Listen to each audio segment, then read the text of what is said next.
You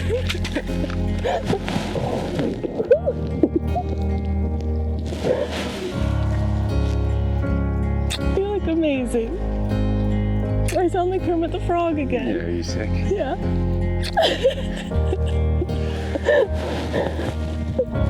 How are you? Doing good. How are you? I'm good. I'm a bit nervous. Got a lot left. I know. You look so good. Incredible. Thank you. Look how good we look together. I'm glad you didn't wear a black tie. I was gonna. No, you weren't.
We have gathered here at the invitation of Sydney and Brian to witness the exchange of vows that will join two hearts as one.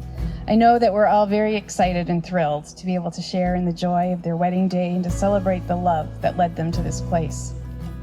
Dad, will you present this bride to be married?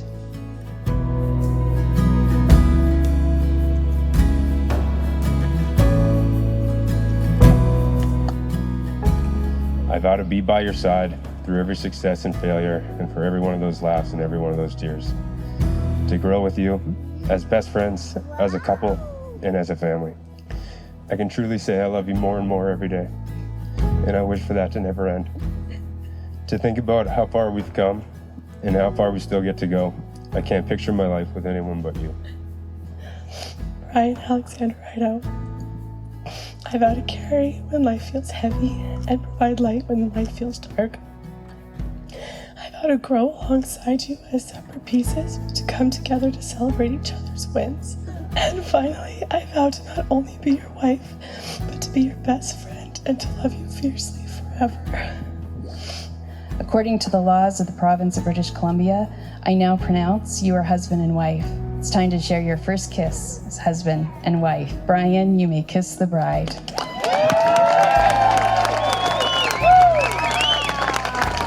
Friends and family, it is with distinct pleasure and great honor that I now present to you for the first time, Mr. and Mrs. Rideout. Let's give it up for the newlyweds.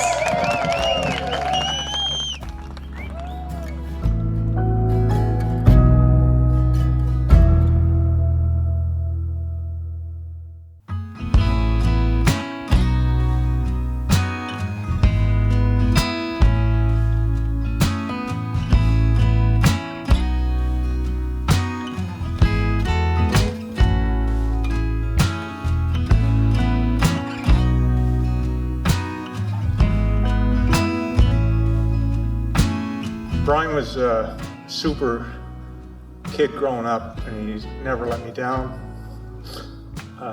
We had a lot of common interests: hockey, fishing, and Women. Well, Women. that's not true. That's not true. Beautiful women. I, I've had a bird's eye view to watch Brian grow up, and despite this recount of our teenage years, he really is a special person to me. Even in those days, Brian was always steady, always laughing, always centered. I always looked up to Brian. Like, don't tell Brian that I'm saying that, but I definitely don't want him hearing that. One night, not long after Sid and I became friends, Cody and I had a Christmas party. I excitedly invited Sid, and honestly, I was looking forward to her meeting Wade, because I thought they might hit it off. I got a text a couple days later from Brian asking me if it was okay he took Sid on a date. Wait a second, Brian's asking me permission to date one of my friends? Is he okay? Reluctantly, I texted Brian back and said sure, because let's be honest, he wasn't the 17-year-old hockey boy anymore, but he still wasn't going to take no for an answer. for me, I have a few real basic sayings. I don't believe in false economies, and life's not a practice run. And I think the life's not a practice run applies today. And we're excited about what comes next. Your mother and I are so stoked about this, and you know how we feel. So With your soulmate, there's an unspoken trust you will always have. They will always be your safe space. You can be completely yourself around them. They'll make you laugh harder than anyone has made you laugh. Their opinion comes higher than anyone else's. They're always going to give you the truth rather than what you want to hear. They don't love you any less for any of the mistakes you've made. You always want to be around your soulmate because they make you a better version of you. I realized in writing this part of the speech that I'm lucky to have two soulmates in life. I was lucky enough to have met one of them on the swing set the year before kindergarten started. They banter and feed off each other's sense of humor like old college buddies. They delight in each other's companies, They've both become the absolute best versions of each other in loving and supporting one another. I love you guys so much. Jeff, you know, I lost the snowmobile Sunday buddy. You gained the golfing buddy. But I think it's all good because I gained a daughter-in-law. Oh, Thanks for that. Yes. Cheers to the bride and groom. Brian, Sydney, salute.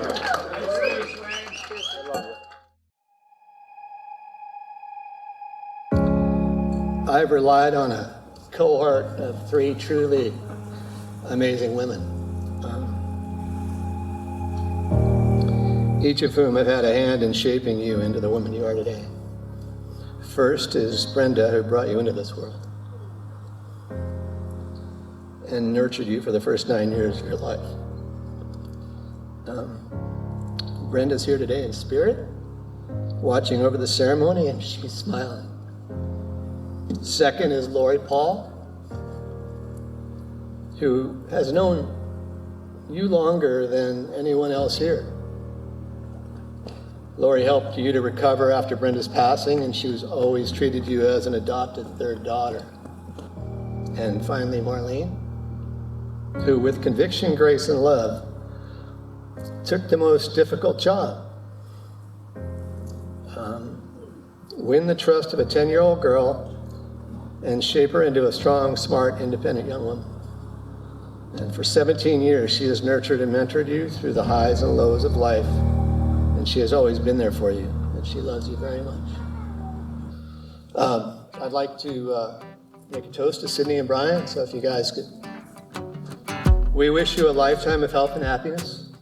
We look forward to watching you grow together as a family, and we are here to support you through your life together. Make wonderful memories, grow old together, and dance like nobody's watching. Cheers.